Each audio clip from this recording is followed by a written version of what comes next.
Hey Ruby, how are you? Hey Zach, I'm great. How are you? I'm doing just fine.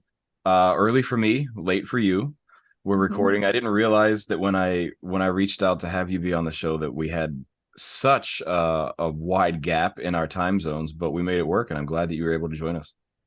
Yeah, thanks. Super happy to be part of this. Of course, of course. So, as we do, as we start every show, I like to have folks sort of introduce themselves a little bit, talk about who they are and their background. I prefer they do it rather than me because I like for you to be able to share the things that you're most proud of. And really, this is just an idea for folks to kind of get an idea who you are and what you're all about as we dive into this discussion. So maybe tell folks a little bit about yourself. Sure. I'm Australian, so born and raised in Melbourne, Australia, and I started out my career there firstly in market research before moving into management consulting. And I've actually probably spent the majority of my career working inside of management consulting firms, but always with this element of customer experience and human-centered design has really been a big thread throughout my career. At the start of 2019, I moved to Singapore, where I live now. So it's been nearly 5 years living in Southeast Asia. And I joined Boston Consulting Group as a strategic designer. So again, I was using a lot of these design skills, but on projects around things like digital transformation for clients in the region. After that, I went in-house for the very first time and I joined Grab. Not sure if your listeners are maybe familiar with Grab, but it calls itself Southeast Asia's super app. So it Hmm. does very similar things to Uber. So there's like ride sharing and there's food delivery and there's Grab Express, which is like packages. And there's also some financial services products in there as well. So it's a pretty massive company in the region. It has a presence in all the major economies in Southeast Asia. So I worked there for about 18 months as a UX researcher, like the most specific job title I've ever had. Had a really great time there, but unfortunately was one of the casualties of the tech layoffs, Hmm. which affected me in June, late June of this year. And off the back of that, I decided to start my own company. So really officially launched it only about 2 weeks ago, and it's called Rex. And my mission through Rex is to increase the impact that design has in the world. And I do this by offering training courses and programs to individual designers, also in-house for clients, as well as doing consulting work for clients throughout the world. So although it's a really new company, I've managed to get learners from 5 continents as part of my courses. And I'm really excited about what I've achieved and really eyes wide open for what the future has for me as well. Awesome. Well, congrats on that. I did see that you had started that company uh sort of fresh out of the oven. So congrats on that. Best of luck, obviously. Thank you. You talking about your background too, there was a part of that that I didn't know was true in the management consulting. And that actually makes a little bit more sense to me now as to why some of the stuff that you've been sharing, some of the content you've been putting out that really drew me uh, as an audience member of yours, and then to reach out to have a conversation on our show. That definitely makes sense as to more why this was the case. And so a lot of that was surrounding this idea of the ROI of UX. And I think a lot of people want to know what that is. And a lot of people think or feel or believe that that's important. But especially given your background now, it makes a lot more sense as to why you would be writing and thinking about that kind of thing. I guess, what the first thing is I really want to ask is what inspired you to start digging in really deep on, quote unquote, the ROI of UX? Yeah, I think it's a great question. So part of it definitely is my background. So I think a lot of us don't realize what unique skills we have for quite some time. So when I got my first in-house UX role, it was the first time I'd really worked in a team of other UX researchers. It was the first time I was really surrounded by a lot of other designers in my day-to-day work. Like in consulting, often you would be in a team of generalists and maybe be the only designer on a case or maybe only one of two. So when I was suddenly surrounded by all these amazing UX folks and I realized, hang on a second, like I actually know a lot more about business than I thought. Because when you're surrounded by MBAs, the dynamic is totally different, right? Like you're I can not the imagine business that feels a specialist. little bit different in that case. Yeah. Yeah, exactly. And so I started to realize when I was in house, like, hey, I actually do have a whole bunch of these skills and they're really useful. And I started to want different ways to talk about the impact that I was creating. Because often when we talk about impact, particularly as a UX researcher, we say, I helped a team make a different prioritization decision, or I helped a team optimize a flow that they're working on. And maybe I updated this many screens, I influenced updating this amount of content, or like this many lines of content, or whatever it is. But I just kept thinking, like, what about this last step? Like, why aren't we going this one step further? Like, all of those types of activities inside of firms, you can put a value on those activities. And in consulting, consultants do it all the time. Like, consultants are not shy about putting a dollar value on stuff, whereas I think designers are really shy about it. And I think part of the reason is a really beautiful one, which is like, we want to do it just because it's the right thing to do. Like, we want to do it for the human motivation, because we want to create wonderful experiences for people. We want to put out beautiful products into the world just cause, like, just in the mission to create a world that is more beautiful, more usable, and is a better experience. But unfortunately, like, the rules of the game that the world has kind of set up for us means that kind of thinking is not always rewarded. So when I was in-house, I started to do a little bit of this stuff, and I started to talk in terms of, hey, by updating these flows, we were able to remove this complexity, which I hypothesized reduced, this number of calls to customer support. And even that was like a kind of the first time I'd really started dabbling in that. And then I realized, well, each of those calls costs a certain amount of money. Like, we can go the next step further and we can put a dollar value. But to be really honest with you, like, getting laid off was definitely a catalyst for ramping up that discussion to the next level, because the teams, I think, that are really competent at showing their value and talking a lot about the revenue that they're creating, the costs that they're saving, I think they're often the ones that fare really well during these leaner times. And I thought, well, I can talk like that too, so I'm just going to start doing it. And yeah, the reception has been pretty overwhelmingly positive so far. Yeah, I would imagine that that's the case. I mean, it certainly was when I was reading it, because I've placed a pretty high importance on that stuff throughout my career as well. And I would say for sure some of the stuff that you read, I hadn't really experienced the detail applied to some of the actual numbers to that. I can't remember the specific example, the first that I read, but I was like, this is like really, really well done. And something that, I think a lot more people need to be thinking about. So there's a couple follow-up questions based on what you said that I definitely want to pull apart, and the first one is, how did you go about determining, in this case, like the nuts and bolts, the actual numbers that you wanted to apply to this thing? Like, talk through your thinking as to how it might help somebody else in that situation to think about, well, here's how we can actually talk about the money this saved or grew the company, because it's really what it's going to come down to, right? Yeah. It's the most important kind of framework to think about, like revenue and costs. And your company, if it is a profit generating entity, is always trying to increase its revenue and it's always trying to cut its costs so it can have the most profit left over. Those ratios are going to vary a little bit depending on the phase your company is in. If you're in a hyper growth startup, then it might be a lot more focused on like market share and growing revenue rather than cost minimization. But that's it. Like, they're the two things that really matter. So I guess for me, it was a series of projects that I was working on when some of these things started to come to the fore. And I think the most important thing to start thinking about is that building stuff inside of organizations takes time and effort from lots of different people inside of those organizations. Most simplistically, let's say it's engineering, it's design, and it's product managers. Each of those people has a salary, right? So each of them essentially costs money per day. And you can come up with what you assume that salary is based on what's reasonable in the market that you work. And generally, this is where people start getting nervous. So as soon as you say that to them, you've got to make an assumption about this dollar value. That's when people start getting really nervous. And look, my advice is, firstly, be reasonable. So don't choose a number that's super outsized because you want to show like a really great amount of impact. Choose a really reasonable number. And you can get that number off, a website, maybe like Glassdoor, or sometimes job ads will have them, or maybe even just with folks inside your organization, you can just throw out like, does 10,000 a month seem vaguely accurate? And if people are on board, that's good enough.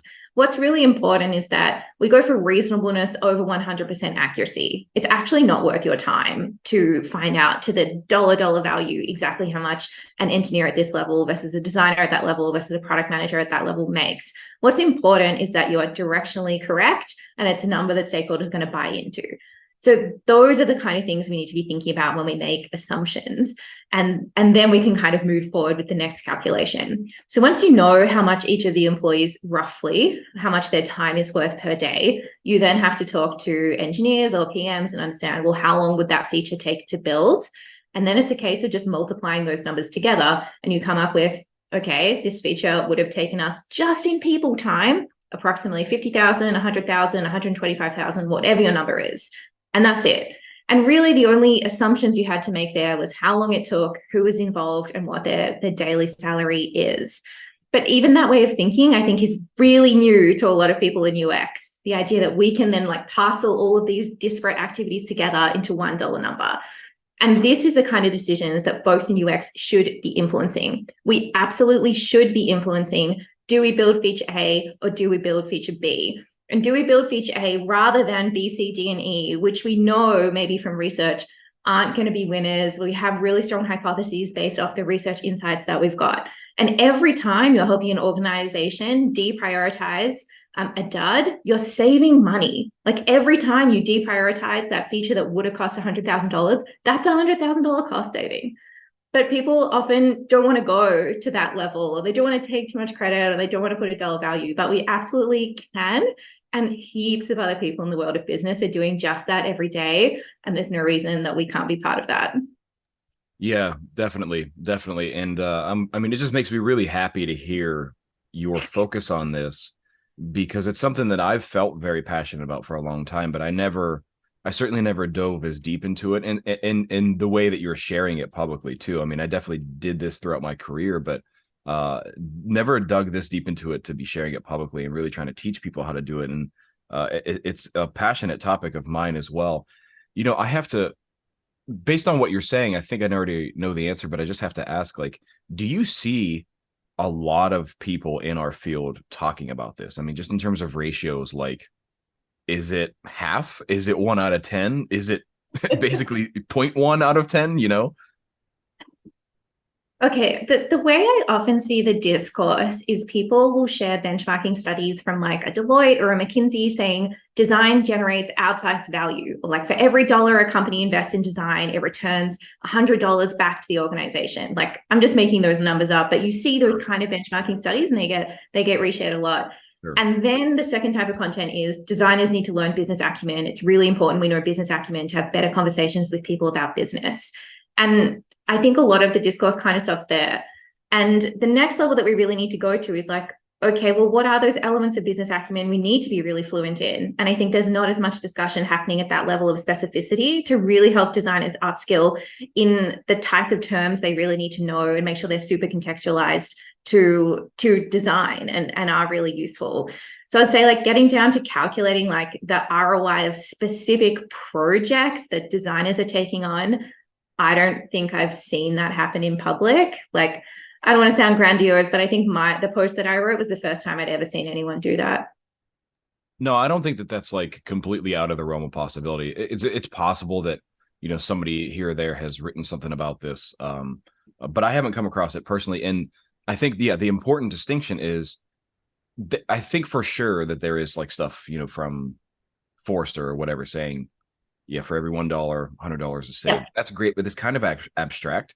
What I really appreciate is that you dig into it in great detail, specific to like the personnel and operations of the business, because it's also not just here's what this feature did for the company and like they grew, because that's also somewhat abstract. You could say, you know, we did well, we made a good product, and then X amount of return, right? Mm-hmm. Yeah. But I think also like designers don't often take the credit they should for some of that growth. Like often when you work on a flow and you optimize it, suddenly we're seeing time on task go down. We're seeing task success rate increase. We're seeing conversion rate increase. And product takes credit. And why? Like design was absolutely front and center in making those decisions, on executing on the decisions that we have made. And we as a practice really should be standing up and saying, hey, we increase revenue. Hey, we cut costs, and really putting ourselves as someone in those discussions and not being afraid to really stand up and say, look, we impacted on these really critical business metrics in a meaningful way. Yeah, you know, and that made me think of something else that I don't really feel like our industry talks a lot about too, which is this like compounding effect of the work that we do, which is frankly anybody who's in finance or like financial operations in any way, they're going to know the power of the compounding effect in these things. And so let's say even you improved conversion by 1%. That doesn't sound like a heavy duty thing, but compounded over a year, compounded over 5 years is a massive, massive change for that company. And that's not something that I feel like people have really thought about either. Like I appreciate the perspective you're bringing to this of not just this, massive, like flip the switch and look, conversion went up 500% in a week. Like that is very rare. And it's unlikely any of our work in our lifetime is going to do that, especially now in the way, sort of digital and internet world works. It's just not really going to be that impactful. But if you think about the compounding effect, and especially now think the cumulative, you're going to continue to work on that. And the compounding effect gets even bigger, if you're assuming you're working on the same product or feature too. Absolutely. And also considering the size of many of the organizations that employ designers, like we're talking market sizes of tens of millions, hundreds of millions, of billions of users in the case of some of these products. So really, it doesn't take much. It could be like 0.001% or even less probably upticks in some of these metrics to see really significant changes to the bottom line. Yeah, definitely. So, and the thing is, what I've always told people, I would love to hear your perspective on this. What I've always told people is the number one thing designers and researchers lack is an understanding of how the business works. And it was, you were kind of saying this as well. You read a lot about this where it's like, here's the business impact design can have. And then there's all these articles that designers and researchers need to understand business better. And this is not an abstract thing. It's when people ask me, well, what does that mean? I just say, do you know how your business makes money? In the department specifically that you work within there, do you know? And it's often the answer is no. That's the first place to start. I know that you don't want to be money motivated. You even mentioned this, right? Like a lot of the folks in our field kind of have this more altruistic vision of their work, which is fine. I'm not suggesting to get rid of that. But if you want to be able to speak to the impact of this, you got to know what's important to the people who determine the impact of this, right? Yeah, I totally agree. And I think the way you frame that is spot on. And I asked the exact same question. Like, do you know how this business makes money? Do you know what its largest generators of cash flow and revenue are? Do you know what its largest cost centers are? And do you know what the priorities of the organization are with regards to those? Because sometimes the organization wants to double down on where it's really strong. Other times they're looking to diversify. And so how clued in you are to the strategic priorities of the organization, I think is also a really critical part of business acumen. And I think when it comes to research, the way you see this manifest sometimes is researchers will make recommendations that just don't fly, because without realizing it, they may be suggesting like a fundamental overhaul of the business model of the organization. Like if your organization has never introduced like subscription model before and you're suggesting subscription model, that's actually a massive recommendation. And not to say you shouldn't do it. Like if you have very strong evidence and you have really good reasons to go for that, you should pursue it, right? But you've got to understand that you are suggesting a huge change to the way that organization does business. And therefore, the types of discussions you need to have, the kind of stakeholder management you need to do is really going to change. So I think as well as like how it makes money, we need to understand what the business model is. We need to understand the strategic priorities, and we need to understand the OKRs or KPIs of the organization. Because the other reality, I think, inside these really big firms now is that design and product as well, actually, it can be so fragmented that the product you're working on is just a couple of screens. Like it's really such a micro flow. And in and of itself, that flow may not really make any money. Like KYC, I think, is a good example. So that's know your customer. And that's the onboarding flow for a lot of financial products where you need to get your identity verified. KYC in and of itself doesn't make anyone any money. Like customers just have to do it, and then they can go and they can open the bank account or get the credit card or do the thing that makes money for the business. But KYC is absolutely critical to enable all of those things. So if you're a designer who's working on something like KYC, you still really need to understand, well, what are the priorities within this flow? Like what are the OKRs that we need to work on? But also, how do they ladder up? And how do they connect to the other things in the business? Because you need to understand how you fit in to the bigger picture as well. And I think this is also where folks get like demotivated because they're like, well, I'm only working on this really tiny thing. Like, how does that fit into the idea of an organization being profitable or cutting costs or whatever it is? But you've got to understand, like, zoom out a little bit more sometimes to really understand where your work fits. I love that. I love the fact that you touched on that, because the thing that sort of translated in my mind is that by understanding how the business works and your place in it, not just you individually, but like the team that you're on, gives you better self-awareness when you're trying to make recommendations. Mm-hmm. This matters a lot. Again, I'm sort of translating some of what you're saying based on some of my experience too, but this matters a lot because so a talk I gave in the past, I used an example of why somebody might not listen to your research insights. And in this talk, I would like just pick somebody out in the audience, anybody who raised a hand. And I said, if I guaranteed you I could get you home from this conference today faster and easier than the way you got here, would you believe me? And they always sort of hesitantly shake their head no. And I say, well, what's the reason why? And this is not a rhetorical question. Well, it's because I don't know where you came from. I don't know how you got here. I don't know how long it took. I don't even know if you're going back home after this. You might be going somewhere else. And so here's the point. I lack context completely, but I'm expecting you to take my recommendations. This is how it's seen in a business. When somebody comes up and to your point, you should change the subscription model. And they say, you don't even know how our business works to suggest that out of the blues, to think that that's just a simple change. Like, it would give you this really, really well-tuned self-awareness to be able to make these suggestions and know how big of an impact they are to like approach them perhaps in a different way or not. Yeah, definitely. And often when I see, I've seen a lot of talks, I think, about business acumen, and a lot of stuff written about business acumen online as well. And often people talk about business models, and they'll say, okay, we need to understand that there's like subscription business models, and then there's freemium business models, and there's all these different types.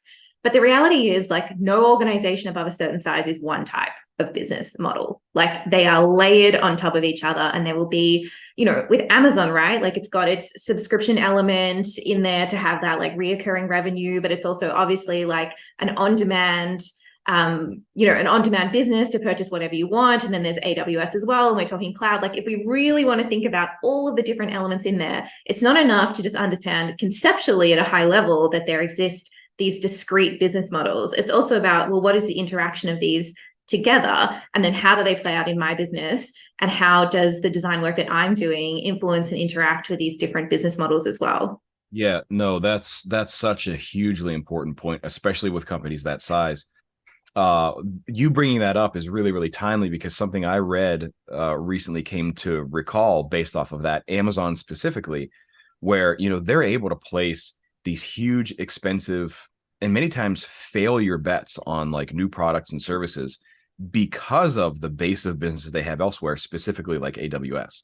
So yes, it is one of the largest retailers in the world, but AWS is actually like a humongous bedrock of their business. And so even just thinking about that in and of itself, if you are working at a place like Amazon and you're on the AWS team, as opposed to this experimental new product team, your attitude and approach to things, it requires you to take a different approach. Because if you are at AWS, knowing that is the bedrock of business, in that business, I can imagine priority one is being risk averse. We do not take a chisel to the bedrock of our business, right? However, if you're on another arm of that business and it's an experimental new product that is hoping to become one of these profit generating divisions, swing big. Maybe things aren't as well as established, and you understand that like the bets here are different than they are in something that is the core foundation of our business, and you're suggesting that we change it just because, like that's not going to be received all that well. I think that's a great point. And I think it's something that I'm starting to see more discourse around, in terms of how where you are inside of an organization can have such an impact on the work that you're doing, but also the career that you build. And some of this, I think, is kind of unfair. Like, it can be that if you get to work in part of the business that's doing these like innovation projects, is really glamorous working with new technologies, that this gets a lot of eyeballs, you can get a lot more visibility, and it can be really great for your career. And on the other hand, if you're working on something like internal tooling or something like that, that doesn't tend to get the same kind of recognition. And I think it's an important thing to think about if you are the manager of an organization or the director of an organization, is like, how do you make sure that these opportunities are distributed kind of fairly throughout the folks in the organization, so everyone gets to flex the skills that they really want to learn, maybe despite working in different parts of the business. Yeah. As a leader, I mean, that would be something to be really mindful of. Of course, knowing that there's a certain box that you probably have to work within, that you're just it's not gonna probably exceed the bounds of that box. And that is true. I think you're right, where it is unfair, but also like just be something, to use a phrase, that be eyes wide open as you go into your work, right? Of knowing like what kind of impact you can have. There's nothing wrong with being a designer on a system that is meant to be 99.99999% reliable. Maybe it is not as exciting as some other people prefer, but there's nothing less noble about that work, and you making sure that stays that way, because a lot of people's lives and careers probably depend on that, and you're just helping support that, right? Like, there's nothing wrong with that.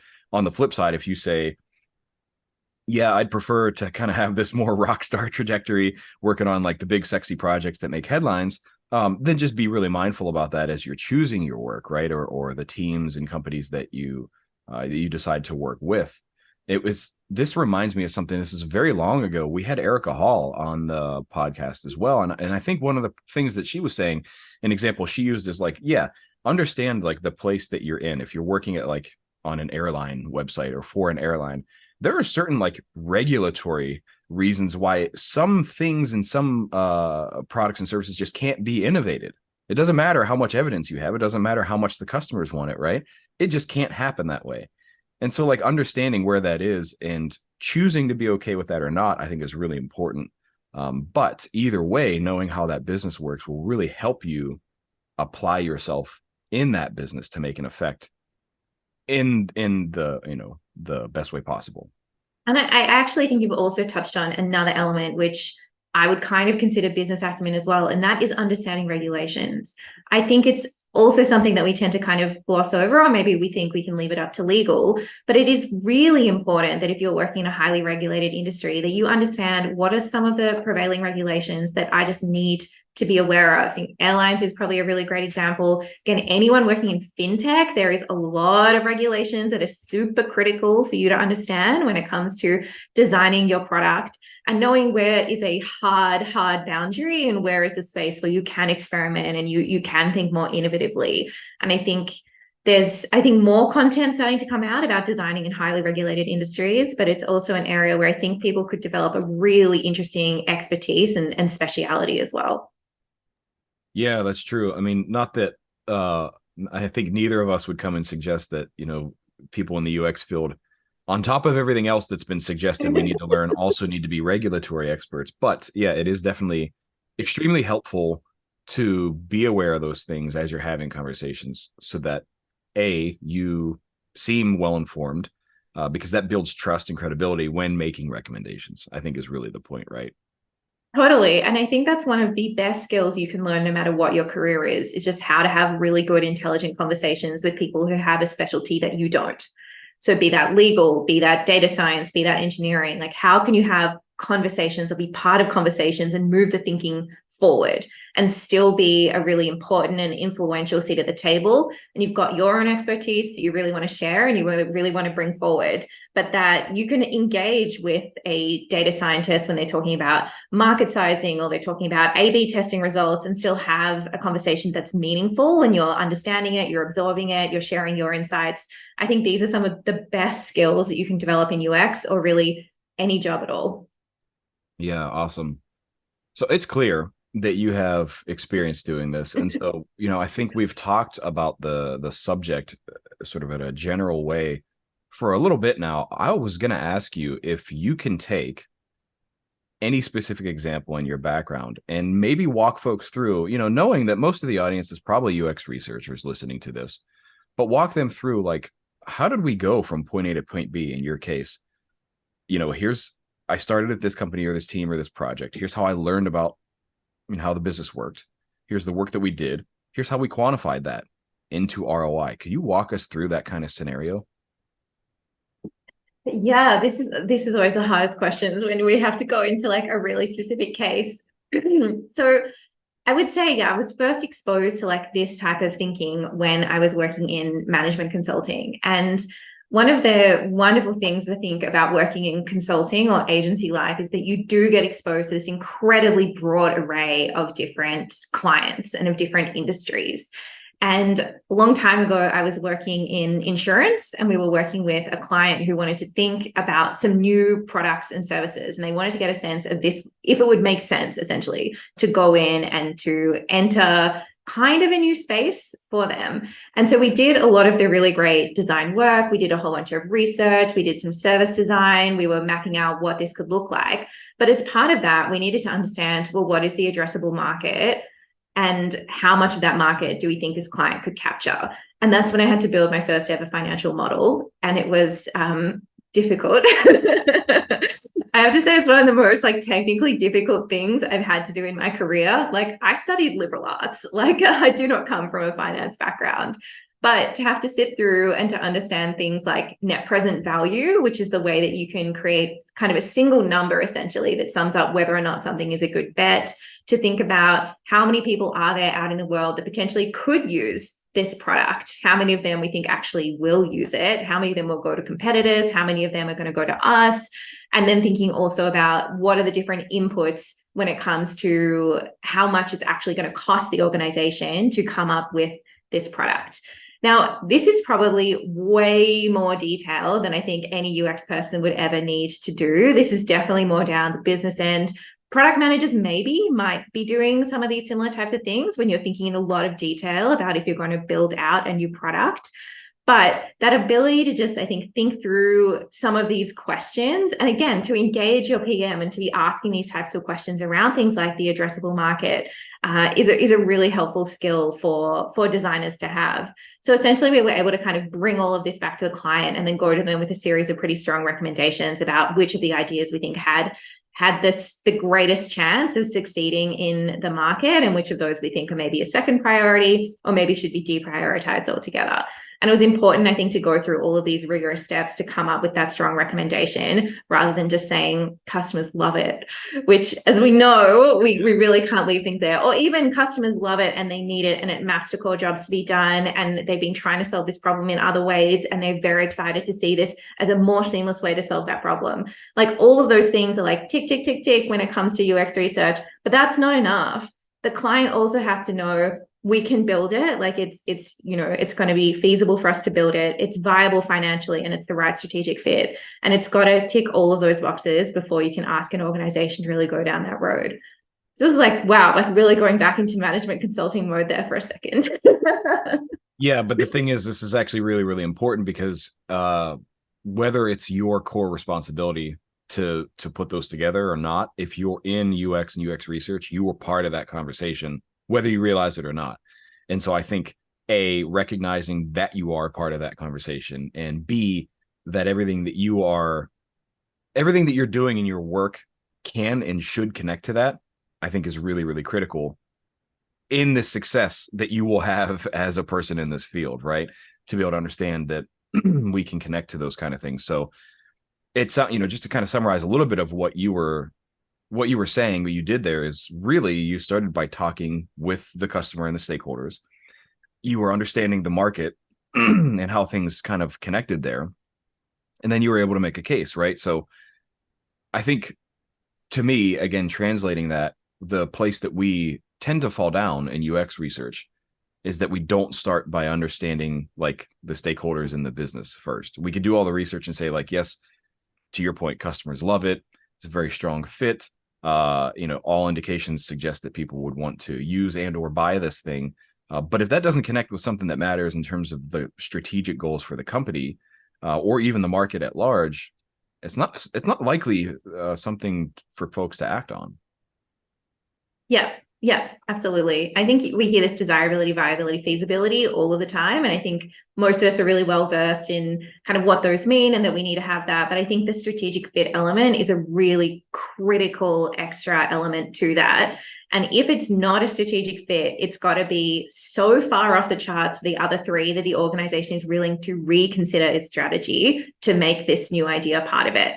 And I think the best organizations do that. I think small organizations do that a lot. I mean, that's essentially what's happening, right? When founders pivot, is they're going, hey, I've actually found something else that's ticking all of these different boxes. Let's move our strategy to incorporate this idea. Like, there's kind of nothing wrong with doing that, right? But you've just got to understand again, like, this is a bigger ask now that you have for the organization, and just understanding the level that recommendation sits at. Right. And going back to something that we were talking about earlier, and having that self-awareness of where your recommendations or your suggestions are coming from.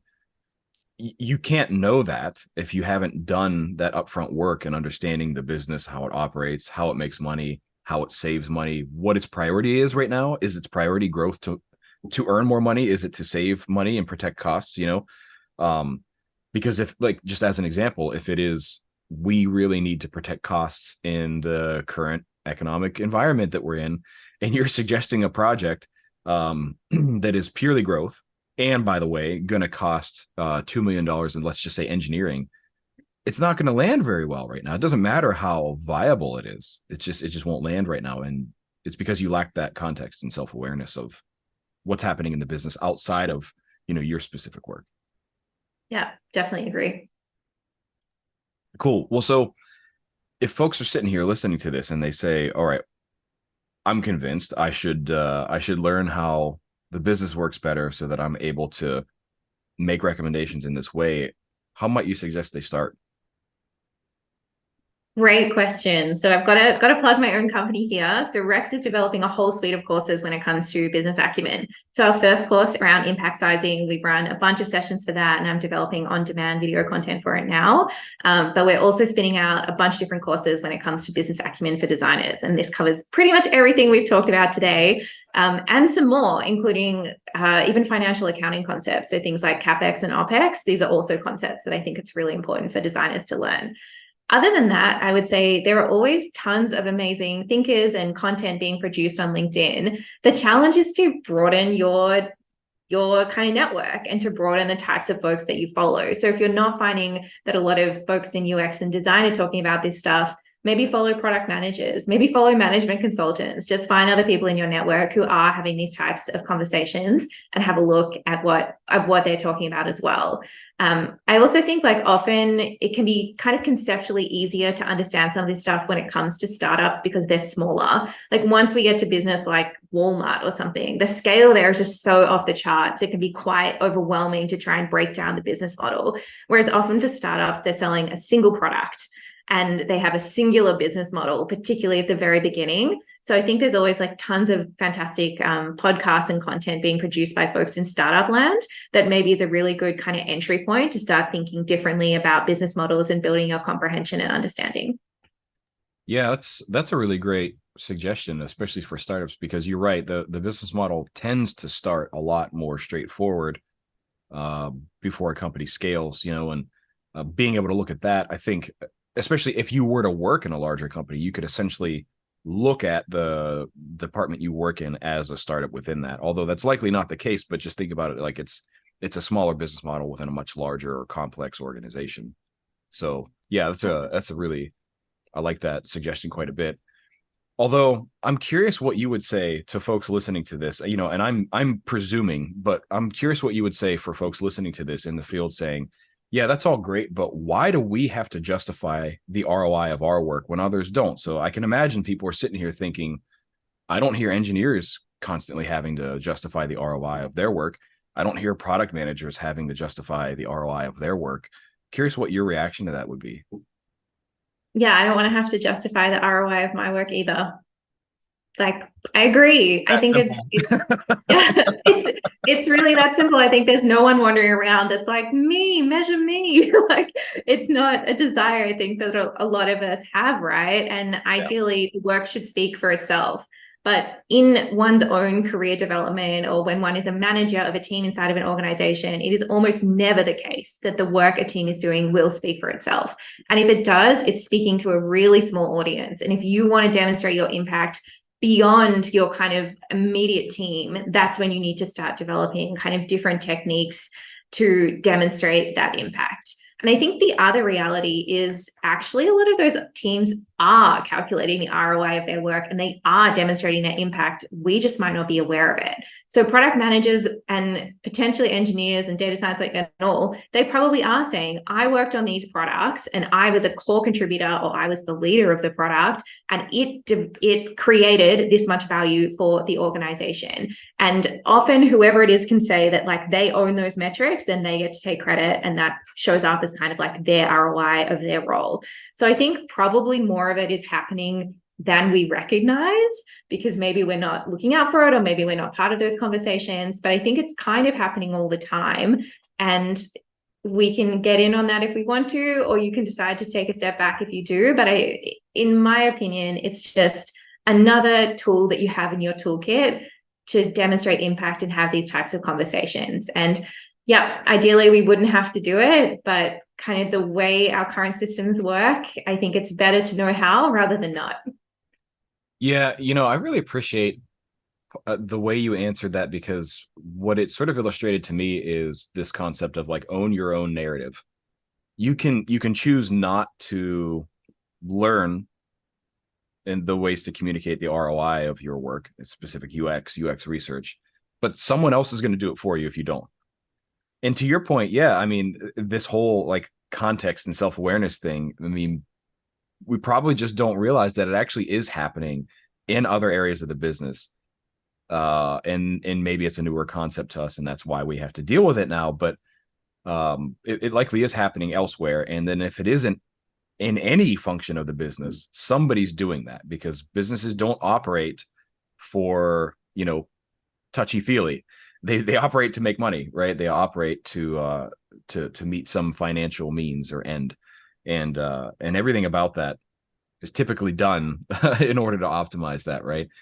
I think, interestingly, it's probably a case where, given that some of the skills and application of UX and UX research are newer, other people perhaps aren't always doing the ROI on that because it's less understood. But if you think about something like engineering, it's pretty well established where businesses hire engineers because they've already figured that out. And that's why engineers don't have to do the ROI of UX. And maybe that's the case. Maybe it's just, we have a sense or a feel that this is valuable, but we don't have the way to calculate it yet. And if the business doesn't, that's a perfect opportunity for you to jump in and say, well, here's how, and here's exactly the impact that we have. Yeah, if you can be the one that's like, this is exactly it, and you can shape that narrative, I think that can be a really powerful thing that you're doing inside of an organization. The reality, though, is once you start saying, here's the impact that we've made, and we are responsible for this kind of impact, that you've got to own it, good or bad. So if the product does amazingly and it like launches in market and it's this massive success, and pat on the back for you, like congratulations. But if it bombs and it does really badly, then you've also got to be really comfortable to take accountability for that. And I think that's also something that kind of holds people back from really wanting to dive in with both feet when it comes to this kind of stuff, is this sense that, well, yeah, we'll get the wins, but we'll also get the losses. For me, I'm like, I want it both, right? Like I want to be in there. I want to be making those big decisions. I want to be influencing the way that my organization works. And that means celebrating the wins. It means owning the losses. And I think we've got to be equally comfortable with both those things. Yeah, completely agree. I mean, don't sign up to eat dessert if you haven't had your vegetables, kind of thing, right? Like you gotta be able to do that. And of course, I mean, nobody wants to say, yeah, the decisions I made led to part of a failure of that product. But the reality is somebody's decisions did. And that's just the way the world works. In fact, some of the most successful companies and individuals in the world, they're only right most of the time, or like half of the time. You don't have to be right all of the time. And I think kind of leaning into that and just making the best decisions that you can, but doing the best work that you can. And it will allow you to have those conversations and get more at bats, so to speak. Yeah, absolutely. And I think designers have a deep conviction in the work that we do. Like, we believe in the methods that we use, we believe in the products that we create. And if you have that conviction, you should be jumping in with both feet to measure the impact that it creates. And I think most of us in this field would not have stayed in the field if we didn't have that level of conviction. So this is just following up on the impact. It's making sure you're attuned to how things go once they launch. It's circling back to stakeholders once stuff's in market, and not just moving on to the next thing without getting those data points later. Like, all of these things are just going to help you feel kind of more in touch with the impact that you're creating, and probably only increase your sense of making change. And I think often it can be a really positive thing when you do see that impact and you know you were part of it. Yeah, definitely. And part of what you just said there made me think, again, this self-awareness and understanding that even if you are the one suggesting we move in this direction, it isn't just your decision. It is a team, right? And so, like, you're not just signing up for the sole responsibility of a good or a bad decision. You are trying to convince a team, let's rally around this, and here's the reasons why. And to your point, if you've done that work really well, you probably have very strong convictions that this is right.